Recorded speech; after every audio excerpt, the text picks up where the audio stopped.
Ang ikalawang sulat ni Pedro. Unang kabanata. Pagbati mula kay Pedro. Mula kay Simon Pedro na lingkod at apostol ni Hesukristo. Mahal kong mga kapatid na kabahagi sa napakahalagang pananampalataya na tinanggap din namin.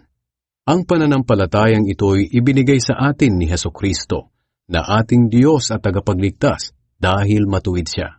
Sumainyo nawa ang higit pang biyaya at kapayapaan dahil sa pagkakakilala ninyo sa ating Diyos at Panginoong Hesukristo. Pinili tayo ng Diyos na maging mga anak niya.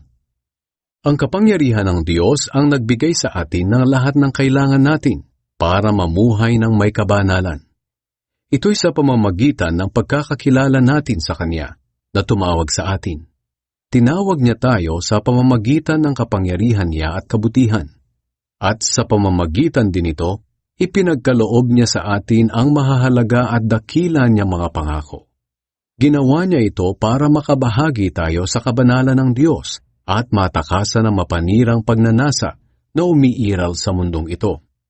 Dahil dito, pagsikapan ninyong maidagdag sa pananampalatayan niyo ang kabutihang asal. Sa kabutihang asal ang kaalaman. Sa kaalaman ang pagpipigil sa sarili. Sa pagpipigil sa sarili ang pagtitiis. Sa pagtitiis ang kabanalan. Sa kabanalan ang pag-ibig sa mga kapatid kay Kristo. At sa pag-ibig sa mga kapatid kay Kristo, ang pag-ibig sa lahat. Sapagkat kung ang mga katangiang ito ay nasa inyo at lumalago, nagiging makabuluhan at kapaki-pakinabang ang pagkakakilala ninyo sa ating Panginoong Hesukristo. Ngunit ang mga nagkukulang sa mga katangiang ito ay mga bulag sa katotohanan. Nakalimutan na nilang nilinis na sila ng Diyos sa dati nilang mga kasalanan.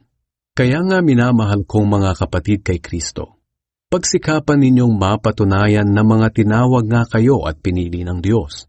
Sapagkat kung gagawin nyo ang mga bagay na ito, hindi kayo matitisod, kundi buong galak kayong tatanggapin sa walang katapusang kaharian ng ating Panginoon at tagapagligtas na si Hesukristo.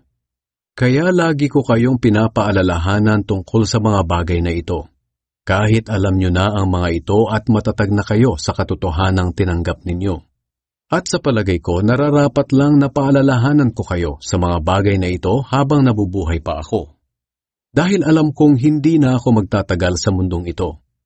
Ang ating Panginoong Hesukristo mismo ang nagpahayag nito sa akin. Kaya gagawin ko ang lahat para makatiyak akong maaalala nyo pa rin ang mga itinuro ko kahit wala na ako rito. Naging saksi kami sa kapangyarihan ni Kristo. Ang mga ipinangaral namin sa inyo tungkol sa kapangyarihan at pagdating ng ating Panginoong Hesukristo ay hindi kwentong gawa-gawa lang. Nasaksihan namin mismo ang kadakilaan niya, sapagkat ng parangalan at papurihan si Hesukristo ng Diyos Ama, narinig namin ang tinig ng makapangyarihang Diyos na nagsasabi, "Ito ang minamahal kong anak na lubos kong kinalulugdan."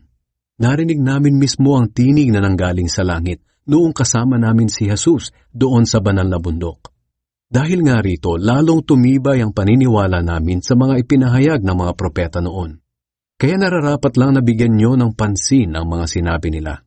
Dahil para itong ilaw na tumatanglaw sa madilim na lugar hanggang sa araw ng pagdating ng Panginoon. Tulad siya ng tala sa umaga na nagbibigay liwanag sa isipan ninyo.